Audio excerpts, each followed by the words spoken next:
Email ID வந்து எப்பவுமே வந்து எல்லா லெட்டரும் என்னவா இருக்கும், ஸ்மால் லெட்டரா தான் இருக்கும். புரியுதா? இப்போ என் பேர் ஜாக்கிர் ஹுசைன் வைங்களேன், என்னுடைய இசட் வந்து செல்லுல நான் மெயில் போட்டேன்னா முதல்ல வந்து செல்லுல இசட் வந்து எதுல வரும், கேபிட்டல்ல தான் வரும். அப்ப நீங்க என்ன செய்யணும்னா கேபிட்டல் வந்து ஸ்மால் ஆக்கிட்டு உங்களுக்கு எல்லாருடைய இதை வந்து ஸ்மால் லெட்டர்ல போட்டு பாருங்க.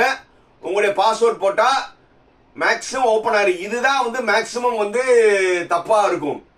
அது போக உங்களுடைய மெயில் @gmail.com இருக்குல்ல, இப்போ உங்களுடைய யூசர் நேம் வந்து என்னது, ஏதோ ஒரு நேம் விட்டுட்டு @gmail.com. அந்த gmail.comல வந்து அந்த டாட் இருக்குல்ல, அந்த டாட் வந்து நீங்க செல்லுல பாத்தீங்கன்னா டாட் கமா எல்லாமே ஒரே மாதிரி இருக்கும். நீங்க டாட்டுக்கு பதில் என்ன செஞ்சிருப்பீங்க, கமா போட்டிருந்திருக்கலாம். அடுத்த